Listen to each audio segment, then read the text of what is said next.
is a class act, the reigning Bernie Naylor medalist.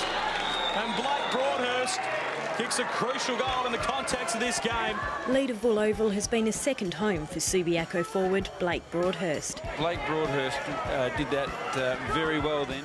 Been here probably 8 years or so now, coming here 4 or 5 times a week, so it's just something I'm used to, driving on the freeway, getting off at the same exit, and just something I'm used to walking in here and seeing the boys, so it's definitely something I enjoy, and yeah, it's been a big part of my life.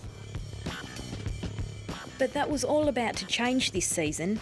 The star forward considered moving away from the Lions' Den. Been down at Subi for a fair while now, and probably because of last year, probably became a little bit stale with my footy and wasn't enjoying it at times. He might have been the leading goal scorer last season, earning himself the coveted Bernie Naylor medal. But why Broadhurst wasn't enjoying his footy is because he battled through a constantly painful injury. It's frustrating. Yeah, it's just a bit of a groin issue, something that's ongoing, and it's pretty common with footballers. So just something you got to manage and deal with, and plenty of rehab and seeing the physios and that sort of thing. But we managed to go all right, and I think I played every game, so managed to get through, and that was the main thing. Yeah. The injury is called osteitis pubis.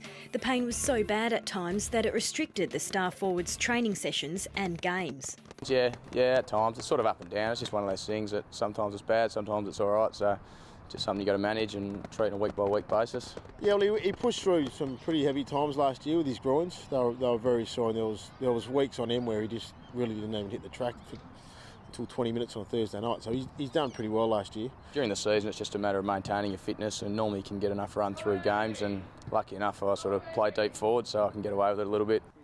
Lions coach Chris Waterman says the injury had a lot to do with Broadhurst wanting to move east to play footy. And that was really behind it, maybe going to somewhere where he didn't really have to train and not be a burden on the team. So he was mindful of that, and probably just needed a bit of a break from pre-season. So we gave him his time and space, and he was right by Christmas, and he actually did a little bit of training with us, but we just needed to freshen him up, and sometimes that happens. So look, we're glad he's still here, surely. A trip to the US earlier this year gave the 26-year-old a break from footy and time to reassess his playing future.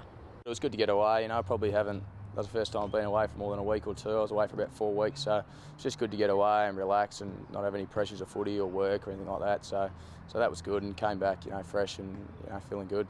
So why did he stay? It's a good bunch of guys we got here. I've got a lot of good mates at the footy club, so that, and also my employment here. I've got a good job that I enjoy, so in the end, those sort of things added up, and decided to stay.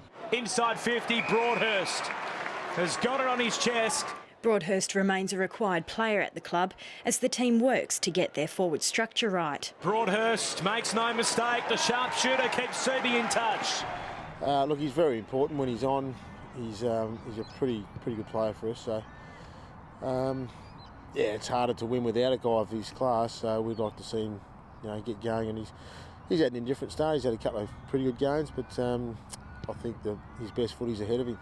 Kicks inside the forward 50. The target is Sinclair. He marks. And the workload will be shared around up forward after the Lions recruited Callum Sinclair and Brant Chambers. Contest, a goal to Brant Chambers. Broadie's a very clever player. He's more of a go-to forward, but past history shows he can play. He's played half back, he's played half forward, so once he gets fit and going, he's pretty flexible, really.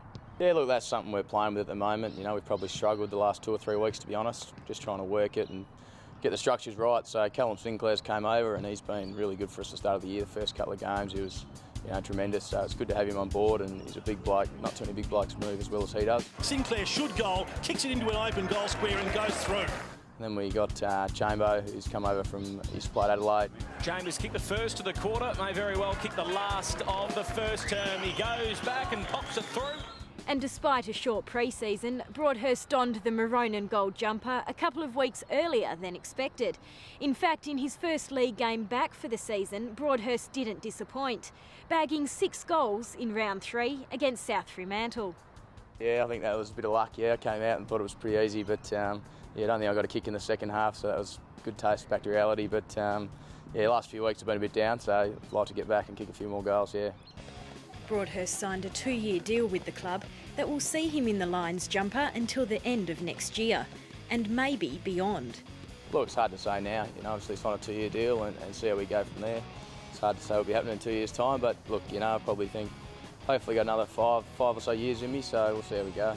And remaining a one-club player is something Broadhurst would like to achieve. You know, loyalty is something that's pretty high on my agenda, and so if I can manage to stay here for my whole career, that'd be fantastic.